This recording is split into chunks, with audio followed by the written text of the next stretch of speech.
Hi, I'm Adrienne Gruberg. I'd like to welcome you to another installment of The Page Listens. Today I'm going to discuss legacy writing, which is something you can do on your own, for yourself and about yourself, or with and about the person you're caring for. Plain and simple, a legacy is an individual story. It's the stuff that makes someone unique. It's about ideas, experiences, feelings, opinions. If you're caring for someone who's close to you, a parent, a spouse, a friend, or even a child, because after all, we all have stories, no matter how old we are, you can begin by simply writing a list of questions you want answers to, or issues you want to deal with if it's your own legacy piece.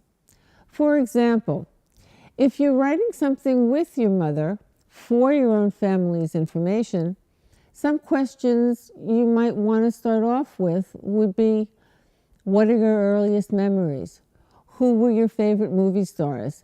What were your favorite movies growing up and why? Tell me about what the world was like when you were a kid. What did you do summers? Who was your first love? What was your first job? How did you meet Daddy? And so on. But write these questions down. Be prepared. It'll get the ball rolling, but be sure to do what you can to get details. Be specific and don't give up. After that, you can start getting into feelings and values and start to dig deeper. You'll find you move from memory to meaning, from present to past and back to present. Continue asking what they valued most in life, what they cherished, what has been or has become most important. Reflect on what has remained a constant principle. What is loved? All of the many components of what makes life rich. Then you can ask, what will be missed the most? I wasn't into writing when my parents were alive, but I asked questions from as early on as I can remember. There were times when our discussions became some of the most poignant and intimate times we shared. If I hadn't bothered asking, they wouldn't necessarily have thought about happy times and just how much fun they'd had, let alone talked about and shared. I was even able to get them out of the cycle of sadness that they'd gotten into.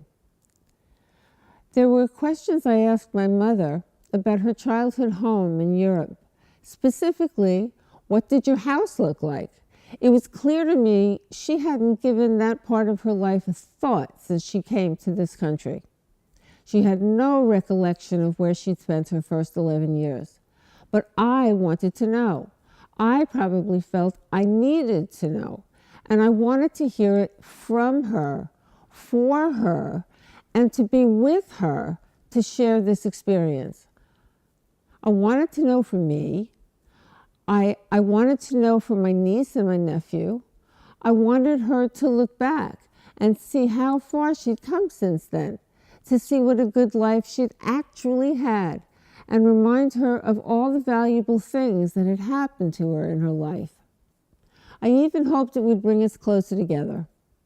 I don't know if that happened, but she remembered things she had shut herself off from years ago. Going back to her childhood memories wasn't something she ever really wanted to do, ever. She had nothing but bad things to say about the old country. But once she started talking, she began to think of some happy times, knowing that her childhood hadn't been all bleak. And that meant a lot to me and ended up surprising her. My parents are both gone, but I've picked up the mantle and I'm writing their stories, since who I am is, of course, all bound up in who they were. I see writing legacy documents as a gift to family, friends, and the world. I suppose in my mind's eye, I imagine an archive of a collection of these stories from everywhere. I know this kind of writing is a way of healing. It's not always easy. Some wounds take real care in order to heal.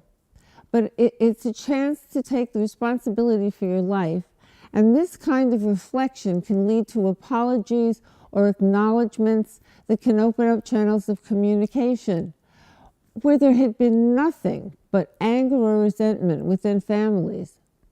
I've seen brothers and sisters reunited and children reconciled with their parents. Writing my family stories has helped release me from much anxiety and shame. Through writing, I found some peace. Some people might balk at the idea of this kind of work because they sense it could bring up the uncomfortable feelings of mortality they would just as soon not deal with. But doing legacy writing doesn't have to be done near the end of life. It can be thought of at any age as a memoir, an autobiography, or a biography if you're writing it for someone else. Grandparents, for example, can take comfort knowing for certain that their values, concerns, fears, desires, as well as their histories, have been recorded for their grandchildren and generations to come. Some people define legacy documents as your power of attorney, your living will, and your last will and testament. It doesn't need to be that way, although there is a new trend towards an old practice, actually a biblical practice, of writing an ethical will, which serves as both an individual's story and often explains why a will has been written to benefit certain people and institutions. It can be included so that no one is left wondering why. On the caregiver space, I will be writing a list of questions you might want to include in this activity to make your job easier. Of course, you're free to write whatever questions you want answers to. These are only guidelines. But I will ask you to take your time with it. It shouldn't be done in a day. It should be a growth exercise for anyone involved, and you should be left feeling lighter and more satisfied when the project is done. And it's always something you can go back to. It is, after all, a living document. That's it for today's edition of the Page Listens. I'd love to hear your questions or your stories. We'd love to know about your experiences and share it with other caregivers. I'd even like to read them aloud here. Remember, everyone has a story, so start writing. Bye for now.